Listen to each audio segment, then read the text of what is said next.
Hello guys, welcome back to our channel. Episode ആരംഭിക്കുമ്പോൾ കാണിക്കുന്നത് Gayathri groups of കമ്പനിയാണ്. പാർവതിക്കും വിശാലിനും എങ്ങനെയെങ്കിലും പണി കൊടുക്കണമെന്ന് വിനയ് പറയുമ്പോൾ അങ്ങോട്ടേക്ക് മാനേജർ വരികയാണ്. തുടർന്ന് പ്രഭാവതി മാനേജറിനോട് പാർവതിയോട് തനിക്കൊരു ചായ ഇട്ട് കൊണ്ടുവരാൻ പറയാൻ പറയുന്നു. സ്പെഷ്യൽ ചായ തന്നെ ഇടാനും അവളോട് പറയണമെന്ന് പ്രഭാവതി പറയുമ്പോൾ അയാൾ അവിടെ നിന്ന് പോകുന്നു. പിന്നീട് കാണിക്കുന്നത് ക്യാൻറ്റീനിലെ ജോലികൾ ചെയ്യുന്ന പാർവിനെയാണ്. ഇത് കാണുന്ന മറ്റു തൊഴിലാളികൾ പറയുകയാണ്, മേഡം അവിടെ മാറിയിരുന്നാൽ മതി, എല്ലാം ഞങ്ങൾ ചെയ്തോളാം. എല്ലാ ജോലിക്കും അതിൻ്റെതായ മാന്യതയുണ്ട്. ഇത് ചെയ്യുന്നതുകൊണ്ട് എനിക്കിപ്പോൾ ഒരു കുറച്ചിലും തോന്നുന്നില്ലെന്ന് പാറു പറയുമ്പോൾ അങ്ങോട്ടേക്ക് സാധനങ്ങളൊക്കെ എടുത്തുകൊണ്ട് വിശാൽ വരികയാണ്. എന്നാലും ഈ കമ്പനിയുടെ ഓണറായിരുന്നിട്ട് മോൻ ഇങ്ങനെയൊക്കെ ചെയ്യേണ്ടി വരുന്നല്ലോ എന്ന് അവർ പറയുമ്പോൾ വിശാൽ പറയുകയാണ്, ഞങ്ങൾ ഇതിനെയൊന്നും അത്ര വലിയ കാര്യമായിട്ട് എടുക്കുന്നില്ല. ഞങ്ങളുടെ ജീവിതത്തിലെ ഒരു പരീക്ഷണ ഘട്ടമായിട്ടാണ് ഞങ്ങൾ ഇതിനെ കാണുന്നതെന്നും വിശാൽ പറയുന്നു. തുടർന്ന് മാനേജർ വന്ന് പാർവിനോട് ചായയുടെ കാര്യം പറയുമ്പോൾ പാർവതി ഉണ്ടാക്കുന്ന ചായ അമ്മയ്ക്ക് വലിയ ഇഷ്ടമാണെന്ന് വിശാല് പറയുന്നു.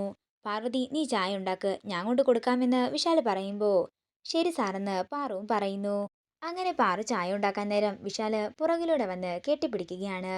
അതെ സാറേ, ഇത് നമ്മുടെ വീടല്ല, ഇവിടെ ചുറ്റുപാടും CCTV ഒക്കെയാണെന്ന് പാറു പറയുമ്പോൾ വിശാല് പാറുവിനെ നോക്കി ചിരിക്കുകയാണ്. തുടർന്ന് പ്രഭാവതിക്കുള്ള ചായയുമായിട്ട് വിശാല് അവിടെ നിന്ന് പോകുന്നു. പിന്നീട് കാണിക്കുന്നത് കോൺഫറൻസ് റൂമാണ്.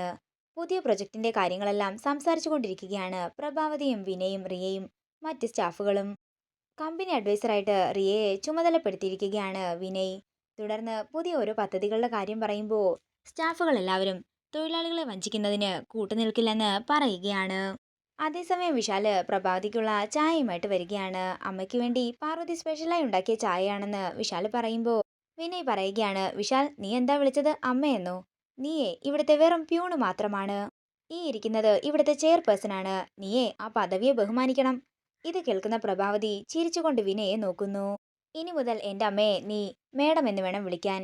വിനയ്, നീ എന്തൊക്കെ പറഞ്ഞാലും ഇത് എൻ്റെ അമ്മയല്ലേ? എൻ്റെ അമ്മയെ അമ്മയെന്നല്ലാതെ മേഡമെന്ന് ഞാൻ എങ്ങനെ വിളിക്കുക എന്നൊക്കെ വിശാൽ പറയുമ്പോൾ വിനയ് പറയുകയാണ്, നീ എൻ്റെ അമ്മയെ മേഡം എന്ന് തന്നെ വിളിക്കണം, അല്ലാതെ അമ്മയെന്ന് വിളിക്കാനുള്ള യോഗ്യതയൊന്നും നിനക്കില്ല. അമ്മയെങ്കിലും വിനയ് ഒന്ന് പറഞ്ഞ് മനസ്സിലാക്കാൻ വിശാൽ പറയുമ്പോൾ പ്രഭാവതി പറയുകയാണ്, ഞാനെന്ത് പറയാനാ? ഓഫീസിന്റെ അകത്ത് നീ ഇപ്പോ വെറും പ്യൂൺ മാത്രമാണ്. വിശാൽ, തൊഴിൽ വേറെ ബന്ധം വേറെ. ഇതൊക്കെ കേൾക്കുന്ന വിശാല് ഞെട്ടലോടെയും വിഷമത്തോടെയും പ്രഭാവതിയെ നോക്കുന്നു. അതേസമയം മാനേജർ ചെന്ന് പാർവതിയോട് കാര്യങ്ങളെല്ലാം പറയുകയാണ്.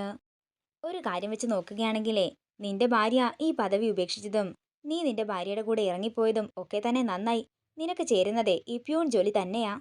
അതേസമയം റിയ അവിടെ ഉണ്ടായിരുന്ന ഒരു ബോട്ടിൽ തുറന്ന് വെള്ളം താഴെ ഒഴിക്കുകയാണ്. അയ്യോ, തറയിലൊക്കെ വെള്ളമായല്ലോ എന്ന് റിയ പറയുമ്പോൾ വിനയ് പറയുകയാണ്, എന്റെ റിയെ, നീ എന്തിനാ അതിന് ടെൻഷനാകുന്നത്?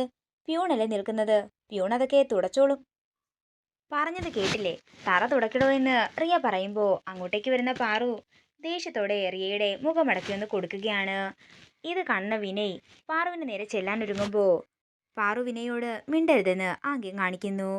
സോറി റിയെ, നിന്റെ മുഖത്തെ ഒരു കൊതുകുണ്ടായിരുന്നു. ചിലപ്പോൾ ഡെങ്കി കൊതുകാണെങ്കിലോ? അങ്ങനെയാണെങ്കിൽ ഈ ഓഫീസിലുള്ള എല്ലാവർക്കും ഡെങ്കി ബാധിക്കില്ലേ? അതുകൊണ്ടാ ഞാനൊരൊറ്റ അടിയിൽ അതങ്ങ് തീർത്തത്. ഇത് കേൾക്കുന്ന റിയ ദേഷ്യത്തോടെ തല കുനിച്ചിരിക്കുകയാണ്. തുടർന്ന് പ്രഭാവതിയുടെ കയ്യിലേക്ക് ചായ എടുത്തു കൊടുത്ത് കുടിക്കാൻ പറയുകയാണ് പാർവതി. പിന്നെ ഒരു കാര്യം കൂടി എല്ലാവരോടും എനിക്ക് പറയാനുണ്ട്. ഈ അധികാര കൈമാറ്റം അത് താൽക്കാലികം മാത്രമാണ്. ഈ കമ്പനിയുടെ ഏക അവകാശി ദേവമ്മ മാത്രമാണ്. അതുകൊണ്ട് തന്നെ ദേവമ്മ പടുത്തുയർത്തിയ ഈ കമ്പനിയുടെ ഇനിയുള്ള അവകാശി ദേവമ്മയുടെ ഒരേ ഒരു മകനായ വിശാൽ സാർ തന്നെയായിരിക്കും. അതുകൊണ്ട് ആരും അഹങ്കരിക്കാനൊന്നും നിൽക്കണ്ട.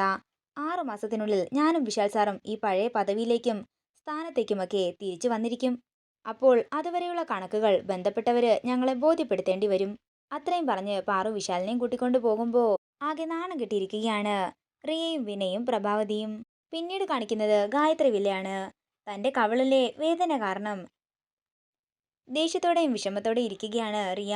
അതേസമയം വിനയ് അങ്ങോട്ടേക്ക് വരുമ്പോൾ റിയ ചോദിക്കുകയാണ്, എന്നെ അവൾ അടിച്ചിട്ടും നിങ്ങളെന്താ ഒന്നും മിണ്ടാതിരുന്നത്?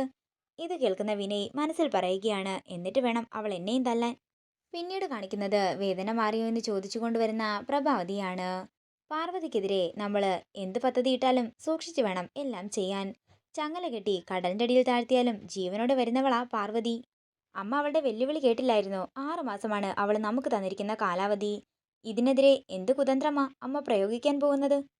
ആദ്യം അവളുടെ നീക്കം എന്താണെന്നറിയട്ടെ വിനയ്, എന്നിട്ട് ബാക്കി കാര്യങ്ങളെല്ലാം തീരുമാനിക്കാമെന്ന് പ്രഭാവതി പറയുന്നു. ഇതോടുകൂടി ഇന്നത്തെ എപ്പിസോഡ് ഇവിടെ തീരുകയാണ്. വീഡിയോ ഇഷ്ടമായെങ്കിൽ മറക്കാതെ ലൈക്ക് ചെയ്യുക, ഷെയർ ചെയ്യുക, കമന്റ് ചെയ്യുക. കൂടുതൽ സീരിയൽ അപ്ഡേറ്റ്സിനായി മറക്കാതെ സബ്സ്ക്രൈബ് ചെയ്യുക.